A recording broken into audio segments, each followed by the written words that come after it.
الحمد للہ رب العالمین والعاقبۃ للمتقین والصلاة والسلام علی رسولہ محمد وعلی آلہ واصحابہ اجمعین، اما بعد، اعوذ باللہ من الشیطان الرجیم، بسم اللہ الرحمن الرحیم۔ آج 23ویں تراویح ہوگی، جس میں 26ویں پارے کی 4 صورتیں پڑھی جائیں گی۔ سب سے پہلے سورہ احقاف، پھر سورہ محمد، سورہ فتح اور آخر میں سورہ حجرات۔ ان صورتوں کے مضامین پیش کیے جاتے ہیں تاکہ تراویح میں انہیں سنتے ہوئے یہ ذہن میں رہیں اور قرآن سمجھنے میں آسانی ہو۔ سورہ احقاف حوامیم، حامیم کی جمع، اس کے سلسلے کی آخری صورت ہے۔ یہ مکی صورت ہے جس میں 4 رکوع اور 35 آیات ہیں۔ احقاف کا لفظ آیت نمبر 21 میں آیا ہے، جس سے اس صورت کا نام موسوم ہے۔ احقاف حقف کی جمع ہے، احقاف حقف کی جمع ہے، اور اس کے معنی ہے ریت کے لمبے لمبے ٹیلے۔ یہ وہ علاقہ ہے جہاں قوم عاد آباد تھی۔ ان کا علاقہ عمان سے یمن تک پھیلا ہوا تھا۔ اس صورت میں جنوں کا خصوصی طور پر ذکر کیا گیا ہے، جنہوں نے حضور صلی اللہ علیہ وسلم سے وادی نخلہ میں قرآن سنا تھا، اور وادی نخلہ میں آپ صلی اللہ علیہ وسلم کا قیام دراصل طائف سے واپسی پر ہوا تھا۔ اس صورت کا تاریخی پس منظر بیان کرتے ہوئے سید ابو العلا مودودی رحمۃ اللہ علیہ تفہیم القرآن میں لکھتے ہیں، سن 10 نبوی حضور صلی اللہ علیہ وسلم کی حیات طیبہ میں انتہائی سختی کا سال تھا۔ 3 برس سے قریش کے تمام قبیلوں نے مل کر بنی ہاشم اور مسلمانوں کا مکمل مقاطعہ کر رکھا تھا، اور حضور صلی اللہ علیہ وسلم اپنے خاندان اور اپنے اصحاب کے ساتھ شیب ابی طالب میں محصور تھے۔ شیب ابی طالب مکہ معظمہ کے ایک محلے کا نام تھا جس میں بنی ہاشم رہا کرتے تھے۔ شیب عربی زبان میں گھاٹی کو کہتے ہیں، چونکہ یہ محلہ کوہ ابو قبیس کی گھاٹیوں میں سے ایک گھاٹی میں واقع تھا، اور ابو طالب بنی ہاشم کے سردار تھے، اس لیے اسے شیب ابی طالب کہا جاتا ہے۔ مکہ معظمہ میں جو مکان آج مقامی روایات کے مطابق نبی صلی اللہ علیہ وسلم کے مقام پیدائش کی حیثیت سے معروف ہے، اسی کے قریب یہ گھاٹی واقع تھی۔ اب اسے شیب علی یا شیب بنی ہاشم بھی کہتے ہیں۔ قریش کے لوگوں نے ہر طرف سے اس محلے کی ناکہ بندی کر رکھی تھی، جس سے گزر کر کسی قسم کی رسد اندر نہ پہنچ سکتی تھی۔ صرف حج کے زمانے میں یہ محصورین نکل کر کچھ خریداری کر سکتے تھے، مگر ابو لہب جب بھی ان میں سے کسی کو بازار کی طرف یا کسی تجارتی قافلے کی طرف جاتے دیکھتا، پکار کر تاجروں سے کہہ دیتا کہ جو چیز یہ خریدنا چاہیں اس کی قیمت اتنی زیادہ بتاؤ کہ یہ نہ خرید سکیں، پھر وہ چیز میں تم سے خرید لوں گا اور تمہارا نقصان نہ ہونے دوں گا۔ متواتر 3 سال کے اس مقاطعے نے مسلمانوں اور بنی ہاشم کی کمر توڑ کر رکھ دی، اور ان پر ایسے سخت وقت گزرے تھے جن میں بسا اوقات گھاس اور پتے کھانے کی نوبت آ جاتی تھی۔ خدا خدا کر کے یہ محاصرہ اس سال ٹوٹا ہی تھا کہ حضور صلی اللہ علیہ وسلم کے چچا ابو طالب، جو 10 سال سے آپ صلی اللہ علیہ وسلم کے لیے ڈھال بنے ہوئے تھے، وفات پا گئے، اور اس سانحے پر بمشکل 1 مہینہ ہی گزرا تھا کہ آپ صلی اللہ علیہ وسلم کی رفیقہ حیات حضرت خدیجہ رضی اللہ تعالی عنہا بھی انتقال فرما گئی، جن کی ذات آغاز نبوت سے لے کر اس وقت تک آپ صلی اللہ علیہ وسلم کے لیے وجہ سکون و تسلی بنی رہی تھی۔ ان پے در پے صدموں اور تکلیفوں کی وجہ سے حضور صلی اللہ علیہ وسلم اس سال کو عام الحزن یعنی رنج و غم کا سال فرمایا کرتے تھے۔ حضرت خدیجہ رضی اللہ تعالی عنہا اور ابو طالب کی وفات کے بعد کفار مکہ نبی صلی اللہ علیہ وسلم کے مقابلے میں اور زیادہ دلیر ہو گئے تھے، پہلے سے زیادہ آپ صلی اللہ علیہ وسلم کو تنگ کرنے لگے تھے، حتیٰ کہ آپ صلی اللہ علیہ وسلم کا گھر سے باہر نکلنا بھی مشکل ہو گیا۔ اسی زمانے کا یہ واقعہ ابن حشام نے بیان کیا ہے کہ ایک روز قریش کے اوباشوں میں سے ایک شخص نے سر بازار آپ صلی اللہ علیہ وسلم کے سر پر مٹی پھینک دی۔ آخر کار آپ صلی اللہ علیہ وسلم اس ارادے سے طائف تشریف لے گئے کہ بنی ثقیف کو اسلام کی طرف دعوت دیں، اور اگر وہ اسلام نہ قبول کریں تو انہیں کم از کم اس بات پر آمادہ کریں کہ وہ آپ کو اپنے ہاں چین سے بیٹھ کر کام کرنے کا موقع دے دیں۔ آپ صلی اللہ علیہ وسلم کو اس وقت کوئی سواری تک میسر نہ تھی۔ مکے سے طائف تک کا سارا سفر آپ صلی اللہ علیہ وسلم نے پیدل طے کیا۔ بعض روایات کی روح سے آپ صلی اللہ علیہ وسلم تنہا تشریف لے گئے تھے، اور بعض روایات کے مطابق آپ صلی اللہ علیہ وسلم کے ساتھ صرف حضرت زید بن حارثہ رضی اللہ عنہ تھے۔ وہاں پہنچ کر چند روز آپ صلی اللہ علیہ وسلم نے قیام کیا اور ثقیف کے سرداروں اور معززین میں سے ایک ایک کے پاس جا کر بات کی، مگر انہوں نے نہ صرف یہ کہ آپ صلی اللہ علیہ وسلم کی کوئی بات نہ مانی، بلکہ آپ صلی اللہ علیہ وسلم کو صاف صاف نوٹس دے دیا کہ ان کے شہر سے نکل جائیں، کیونکہ ان کو اندیشہ ہو گیا تھا کہ کہیں آپ صلی اللہ علیہ وسلم کی تبلیغ ان کے نوجوانوں کو بگاڑ نہ دے۔ مجبوراً آپ صلی اللہ علیہ وسلم کو طائف چھوڑ دینا پڑا۔ جب آپ صلی اللہ علیہ وسلم وہاں سے نکلنے لگے تو ثقیف کے سرداروں نے اپنے ہاں کے لفنگوں کو آپ صلی اللہ علیہ وسلم کے پیچھے لگا دیا۔ وہ راستے کے دونوں طرف دور تک آپ صلی اللہ علیہ وسلم پر آوازیں کستے، گالیاں دیتے اور پتھر مارتے چلے گئے، یہاں تک کہ آپ صلی اللہ علیہ وسلم زخموں سے چور ہو گئے اور آپ صلی اللہ علیہ وسلم کی جوتیاں خون سے بھر گئیں۔ اس حالت میں آپ صلی اللہ علیہ وسلم طائف کے باہر ایک باغ کی دیوار کے سائے میں بیٹھ گئے اور اپنے رب سے عرض کیا، خداوندہ، میں تیرے ہی حضور اپنی بے بسی و بے چارگی اور لوگوں کی نگاہ میں اپنی بے قدری کا شکوہ کرتا ہوں۔ اے ارحم الراحمین، تو سارے ہی کمزوروں کا رب ہے اور میرا رب بھی تو ہی ہے۔ مجھے کس کے حوالے کر رہا ہے؟ کیا کسی بیگانے کے حوالے جو مجھ سے درستگی کے ساتھ پیش آئے، یا کسی دشمن کے حوالے جو مجھ پر قابو پا لے؟ اگر تو مجھ سے ناراض نہیں ہے تو مجھے کسی مصیبت کی پرواہ نہیں، مگر تیری طرف سے عافیت مجھے نصیب ہو جائے تو اس میں میرے لیے زیادہ کشادگی ہے۔ میں پناہ مانگتا ہوں تیری ذات کے اس نور کی جو اندھیرے میں اجالا اور دنیا اور آخرت کے معاملات کو درست کرتا ہے۔ مجھے اس سے بچا لے کہ تیرا غضب مجھ پر نازل ہو یا میں تیرے عطاب کا مستحق ہو جاؤں۔ تیری مرضی پر میں راضی ہوں یہاں تک کہ تو مجھ سے راضی ہو جائے۔ کوئی زور اور طاقت تیرے بغیر نہیں ہے۔ دل شکستہ و غمگین پلٹ کر جب آپ صلی اللہ علیہ وسلم قرآن المنازل کے قریب پہنچے تو جب آپ قرن المنازل کے قریب پہنچے تو محسوس ہوا کہ آسمان پر ایک بادل ساتھ چھایا ہوا ہے۔ نظر اٹھا کر دیکھا تو جبرائیل علیہ السلام تھے۔ انہوں نے پکار کر کہا، آپ صلی اللہ علیہ وسلم کی قوم نے جو کچھ آپ صلی اللہ علیہ وسلم کو جواب دیا ہے اللہ نے اسے سن لیا ہے۔ اب یہ پہاڑوں کا منتظم فرشتہ اللہ تعالیٰ نے بھیجا ہے، آپ صلی اللہ علیہ وسلم جو حکم دینا چاہیں اسے دے سکتے ہیں۔ پھر پہاڑوں کے فرشتے نے آپ صلی اللہ علیہ وسلم کو سلام کر کے عرض کیا، آپ صلی اللہ علیہ وسلم فرمائیں تو دونوں طرف کے پہاڑ ان لوگوں پر الٹ دوں۔ آپ صلی اللہ علیہ وسلم نے جواب دیا، نہیں، بلکہ میں امید رکھتا ہوں کہ اللہ ان کی نسل سے وہ لوگ پیدا کرے گا جو اللہ وحدہ لا شریک کی بندگی کریں گے۔ اس کے بعد آپ صلی اللہ علیہ وسلم چند روز نخلا کے مقام پر جا کر ٹھہر گئے۔ پریشان تھے کہ اب کیسے مکہ واپس جاؤں۔ طائف میں جو کچھ گزری اس کی خبریں وہاں پہنچ چکی ہوں گی۔ اس کے بعد تو کفار پہلے سے بھی زیادہ دلیر ہو جائیں گے۔ انہی ایام میں ایک روز رات کو آپ صلی اللہ علیہ وسلم نماز میں قرآن مجید کی تلاوت فرما رہے تھے۔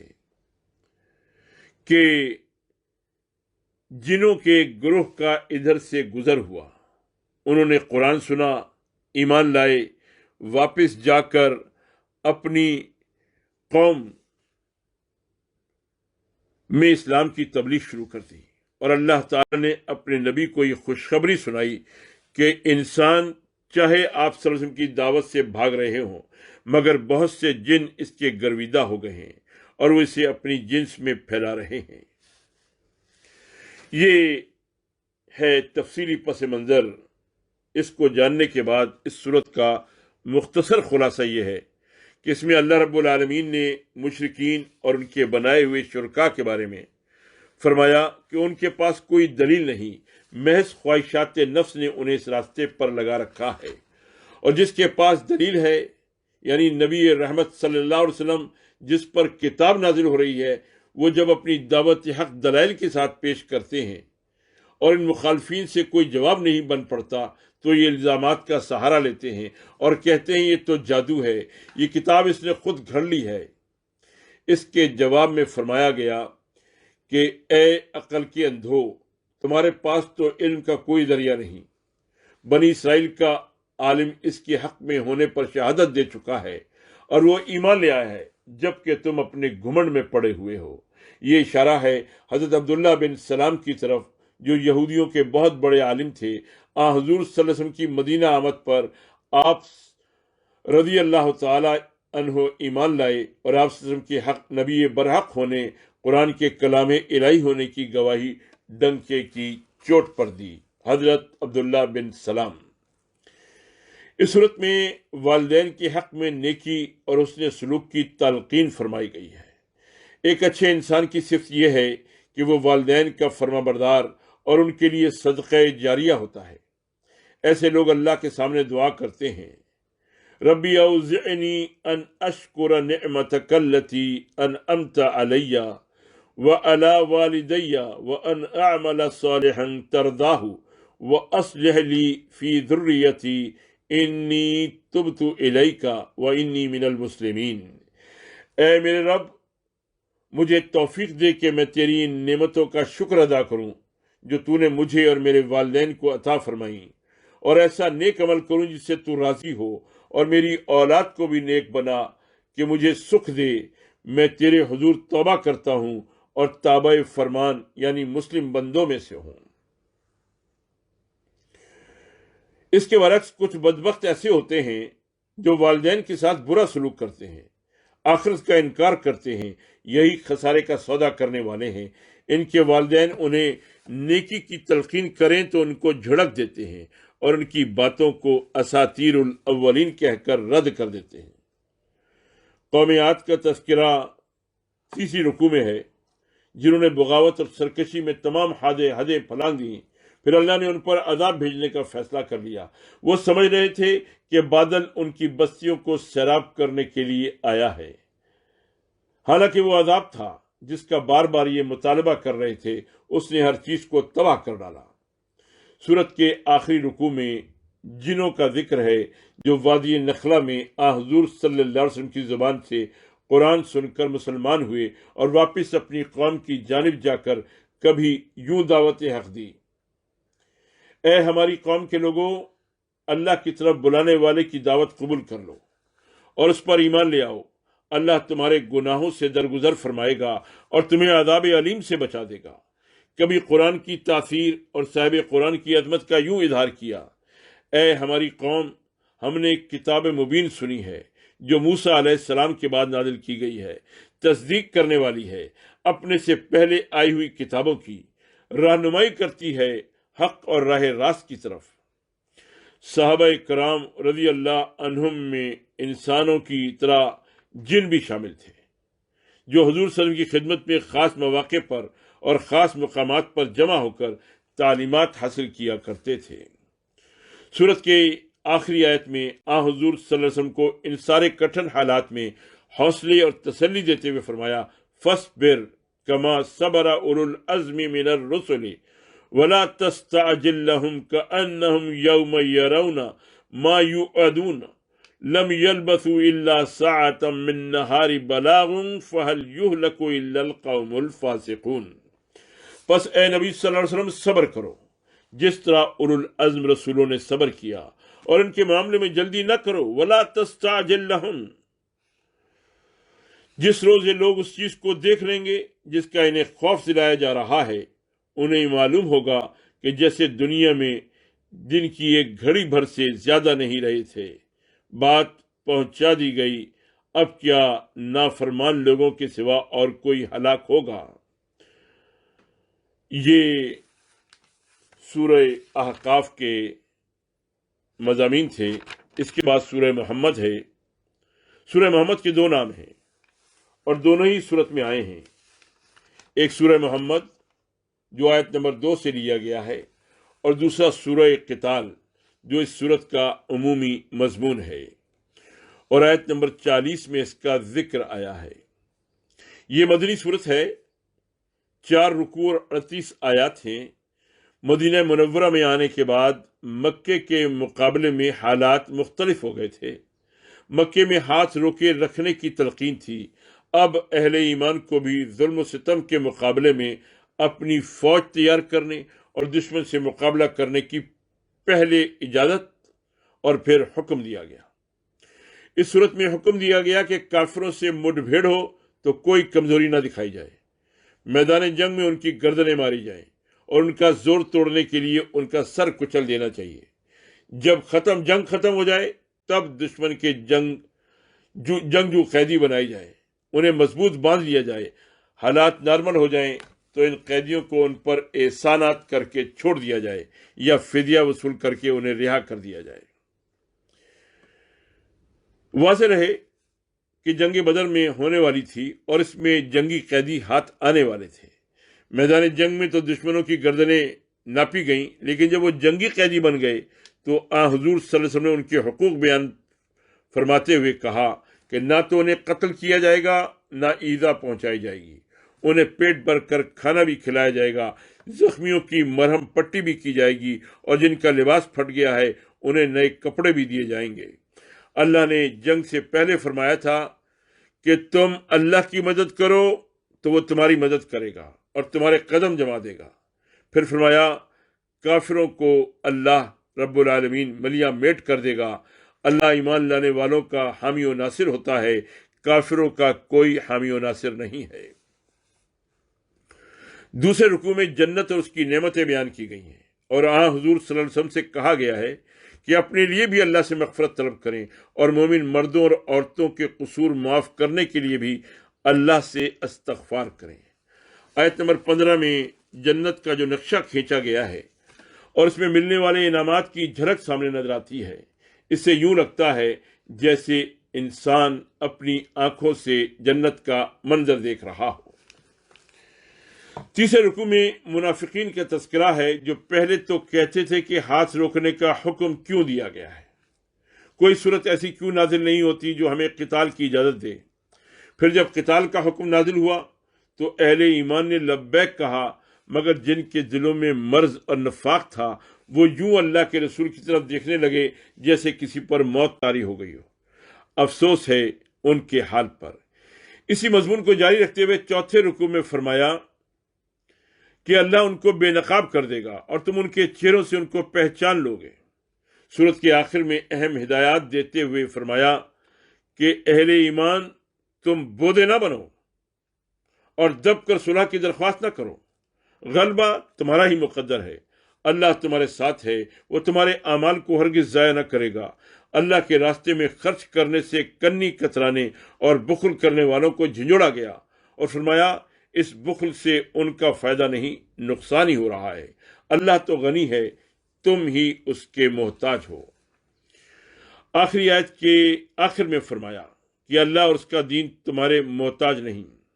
اگر تم اللہ کے احکام کی اطاعت نہ کرو گے تو اللہ کسی اور قوم کو چن لے گا اور وہ تمہاری طرح بزدلی اور تساہل نہیں دکھائیں گے۔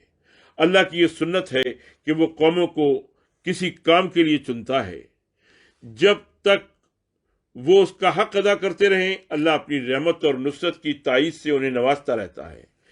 جب وہ اپنے فرض سے کنی کترانے لگتے ہیں تو اللہ انہیں راندہ درگاہ بنا دیتا ہے اور ان کی جگہ کوئی تازہ دم قوم کھڑی کر دیتا ہے۔ معلوم ہوتا ہے آج ہم تاریخ کے جس دور سے گزر رہے ہیں اس میں بھی پیدائشی اور روایتی مسلمانوں کی سہل انگاری، اسلام سے دوری اور جہاد سے روگردانی اس بات کی متقاضی ہے کہ کوئی تازہ دم، جذبہ اثار و قربانی سے سرشار شعوری مسلمان گروہ یہ قرض سنبھال لے۔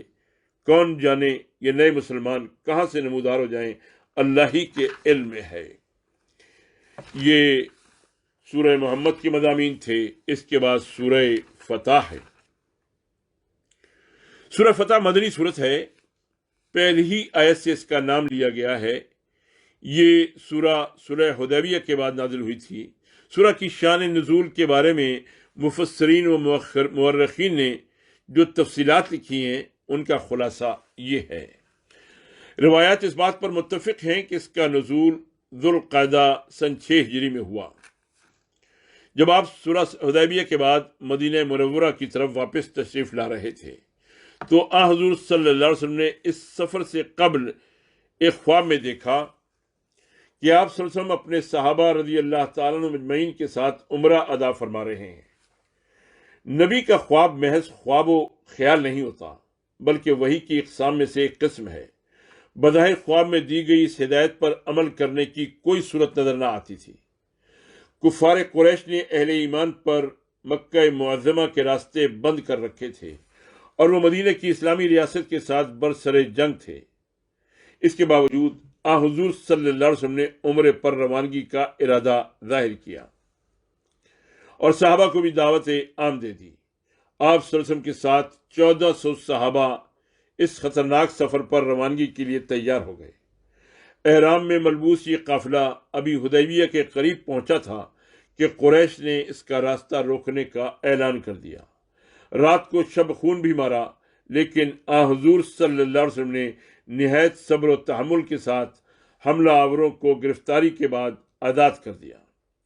اس عرصے میں قریش کی طرف سے کئی سردار، حریث بن علقمہ احابیش قبائل کا سردار اور عروہ بن مسعود سردار بنو ثقیف اور پھر قریش کا اپنا نمائندہ سہیل بن عمر گفت و شنید کے لیے آئے۔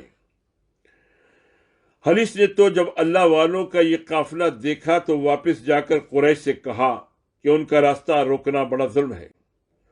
عروہ نے بھی جو رپورٹ جا کر دی وہ یہ تھی کہ قیصر و کسریٰ اور نجاشی کے درباروں کی شان و شوکت اس بوریہ نشین کے سامنے ہیچ ہے۔ اس کے 1400 ساتھی اس کے اشاروں پر لپکتے ہیں، اس کا مقابلہ کوئی نہیں کر سکتا۔ بہرحال سہیل بن عمر کی آمد پر معاہدہ طے پایا جس کے مطابق فریقین کے درمیان 10 سال تک جنگ بند رہے گی۔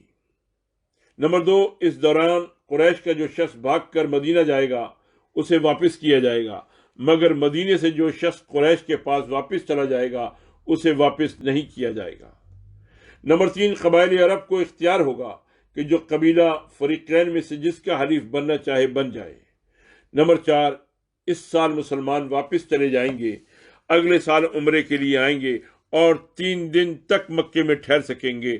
ان 3 دنوں میں اہل مکہ ان کے لیے سارا شہر خالی کر دیں گے۔ اسی طرح جب معاہدہ ہو چکا تو مکے سے ایک قیدی ابو جندل رضی اللہ عنہ جو ابن سہیل بن عمر کے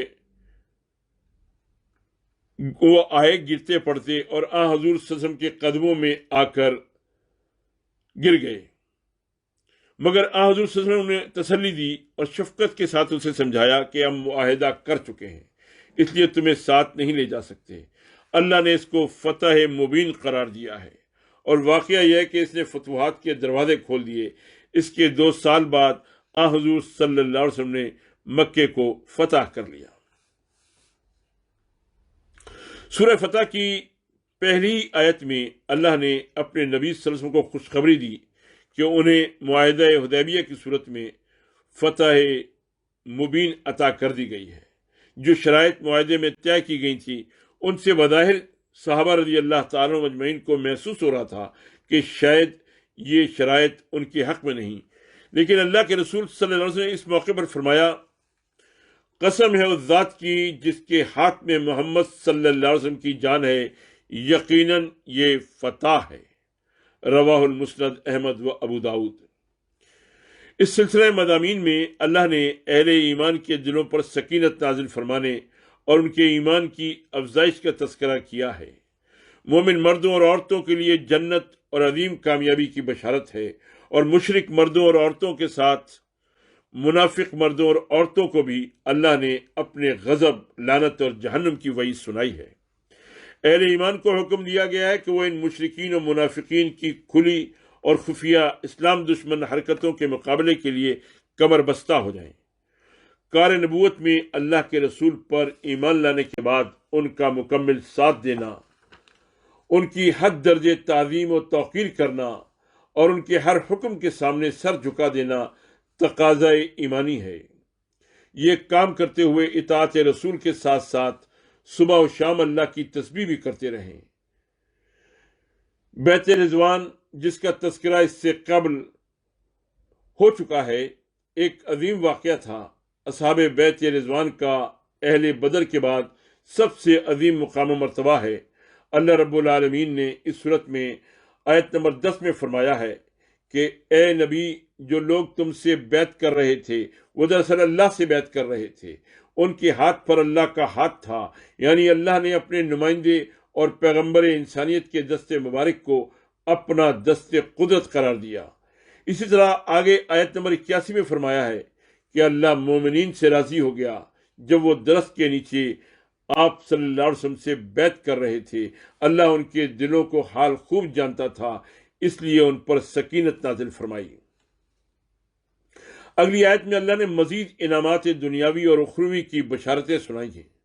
منافقین و اعراب جو حالات کا احتیاط اور مفادات کو ملحوظ رکھتے ہوئے مشاہدہ و انتظار کرتے رہے تھے، ان کو بھی بے نقاب کیا گیا ہے۔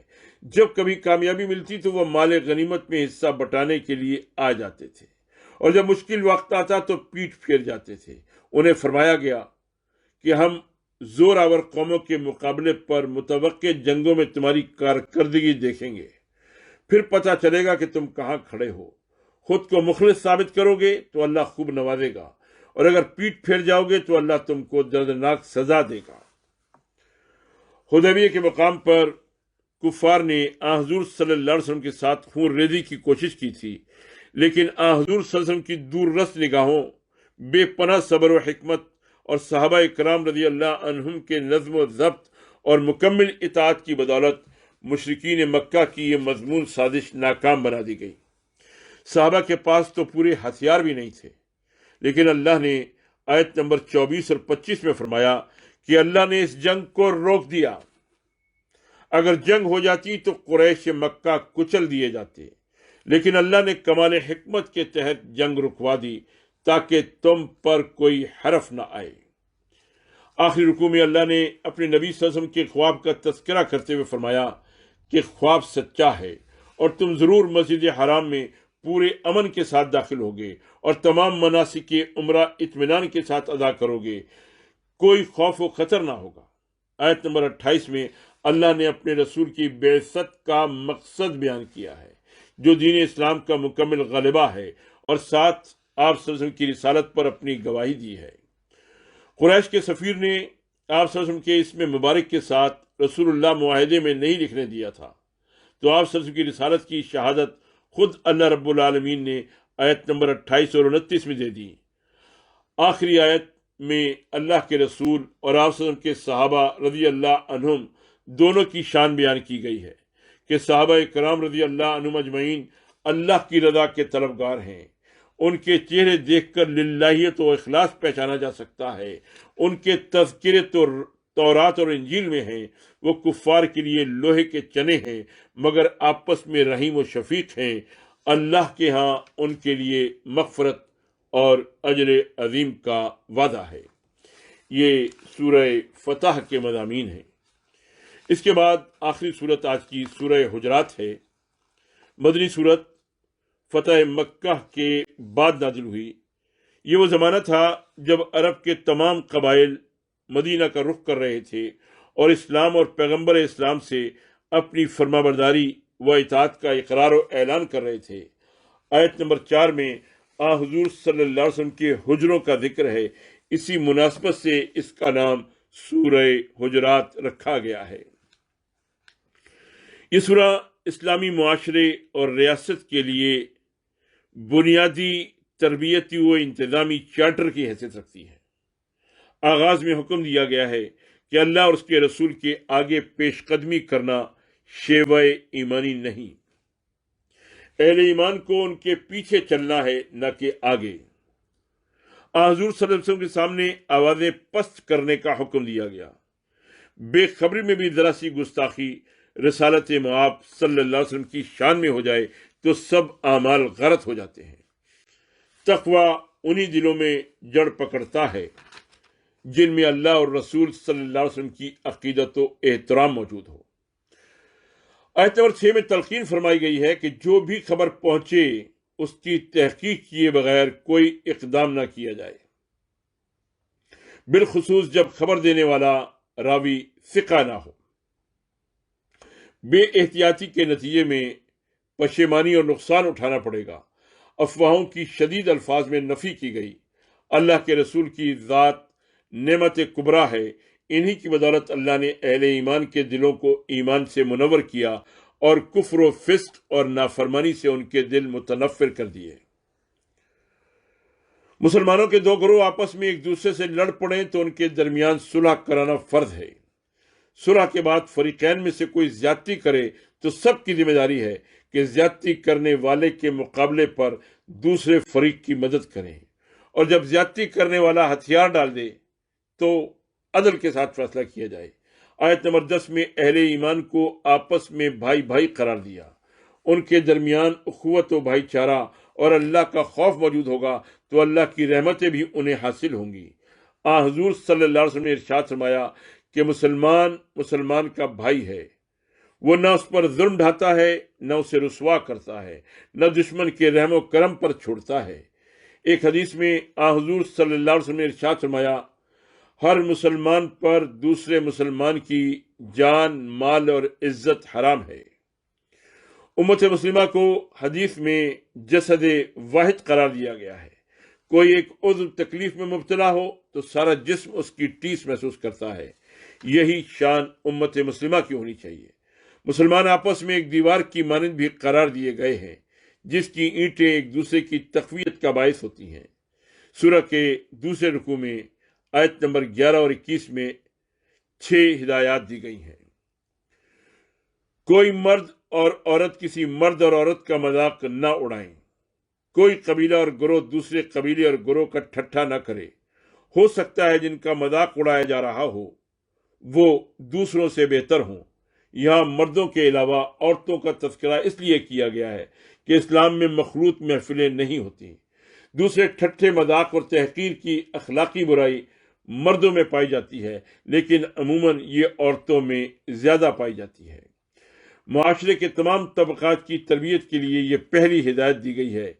اس طرح کا ٹھٹھا مذاق تعلقات کو بگاڑ دیتا اور دلوں میں بودھ پیدا کر دیتا ہے۔ تو پہلی ہدایت تمسخر ممنوع ہے۔ دوسری ہدایت طعن و تشنیع کے بارے میں ہے کہ آپس میں ایک دوسرے پر طعن و تشنیع نہ کرو۔ پھپتیاں کسنا، الزام دھرنا، عیب چینی کرنا یا کسی بھی طریقے سے کسی کو نشانہ ملامت بنانا، یہ سب اس میں شامل ہیں اور یہ بڑی اخلاقی بیماری ہے، اس سے منع کیا گیا ہے۔ تیسری بات برے القاب سے یاد کرنے کے بارے میں ہے۔ ایک دوسرے کو برے القاب سے یاد نہ کیا جائے۔ ہر شخص کو اس نام سے پکارا جائے جو اس کے والدین نے رکھا ہے اور جو اسے پسند ہے۔ کسی کا نام بگاڑنا یا کسی برے نام سے اس کو موسوم کرنا ممنوع ہے۔ کسی کے سابقہ گناہوں یا پرانے مذہب کی بنیاد پر اسے ماضی سے منسوب کرنا بھی اس کے زمرے میں آتا ہے۔ ارشاد فرمایا کہ ایمان لانے کے بعد یہ فسق و فجور کے کام جاری رکھنا بہت خطرناک اور بری بات ہے۔ ان سے توبہ ضروری ہے۔ توبہ نہ کرنے والے ظالم شمار کیے گئے ہیں۔ چوتھی بات بتائی گئی کہ بدگمانی سے اجتناب کیا جائے۔ اس اگلی آیات میں 3 ہدایات جو دی گئی ہیں ان میں پہلی یہ ہے کہ بہت گمان نہ کیا جائے۔ بعض گمان گناہ ہوتے ہیں۔ مسلمان کو مسلمان کے بارے میں حسن ظن ہی رکھنا چاہیے، الا یہ کہ کوئی واضح علامت ایسی آ جائے جو حسن ظن کے منافی ہو۔ دوسری ہدایت یہ دی گئی کہ ایک دوسرے کا تجسس نہ کیا جائے۔ تجسس ممنوع ہے۔ اس سے مراد یہ ہے کہ کسی کے ذاتی اور پرائیویٹ معاملات کی ٹو نہ لگائی جائے۔ اس میں افراد کے ساتھ ساتھ حکومتوں کے لیے بھی ہدایات ہیں۔ اسلام میں حکم یہی ہے کہ کسی کا عیب بھی دیکھو تو اس پر پردہ ڈالو، اور یہ اتنی بڑی نیکی ہے کہ اللہ رب العالمین ایسے لوگوں کی قیامت کے دن پردہ پوشی کرے گا۔ آخری ہدایت یہ ہے کہ غیبت نہ کی جائے۔ غیبت ایسے ناپسندیدہ گفتگو کرتے کو کہتے ہیں جو کسی کی غیر حاضری میں یعنی پیٹھ پیچھے کی جائے، اگرچہ وہ خرابیاں اس شخص کے اندر موجود ہوں، تب بھی پیٹھ پیچھے ان کا تذکرہ ممنوع ہے، اور اگر اس کے اندر وہ خرابی موجود ہی نہ ہو تو یہ غیبت کے علاوہ بہتان بھی ہے۔ آیت نمبر 13 میں انسانی برادری کو ایک مرد اور عورت سے پیدا کرنے کا تذکرہ ہے، پھر قومیں اور قبائل بنا دیے گئے جس کا مقصد باہمی تعارف ہے نہ کہ تفاخر۔ اللہ کے نزدیک زیادہ عزت والا وہی ہے جو زیادہ متقی ہے۔ سورت کے آخری حصے میں ان لوگوں کا تذکرہ ہے جو اسلام کی قوت کو دیکھ کر جسمانی طور پر مطیع ہو جاتے ہیں، لیکن ان کے دلوں میں ایمان و یقین داخل نہیں ہوتا۔ جب تک ایمان دل میں داخل نہ ہو، ظاہری اطاعت کسی کام کی نہیں ہوتی۔ کچھ لوگ حضور صلی اللہ علیہ وسلم پر احسان جتاتے تھے کہ وہ لڑے بھڑے بغیر مسلمان ہو گئے۔ اللہ نے ارشاد فرمایا کہ اے نبی صلی اللہ علیہ وسلم، ان سے کہہ دیجئے کہ اپنے اسلام کا احسان مجھ پر نہ رکھو، بلکہ جان لو کہ اللہ نے ایمان کی ہدایت دے کر تم پر احسان کیا ہے۔ سچے اہل ایمان کی صفت یہ بیان کی گئی ہے کہ وہ اللہ اور اس کے رسول پر ایمان لاتے ہیں، اور ایسا پختہ ایمان لاتے ہیں کہ اس کے بعد دل میں شکوک و شبہات کا کوئی گزر نہیں ہوتا۔ پھر جو اپنی جانیں اور مال اللہ کی راہ میں لگا دیتے ہیں وہی سچے لوگ ہیں۔ یہ سورہ حجرات کے مضامین تھے۔ اللہ تعالی ہمیں قرآن کے مضامین کو سمجھنے اور ان پر عمل کرنے کی توفیق عطا فرمائے۔ وآخر دعوانا ان الحمد للہ رب العالمین۔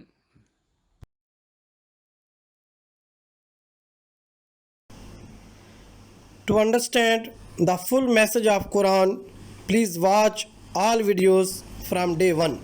Like this and subscribe the channel for more Islamic videos. Thank you.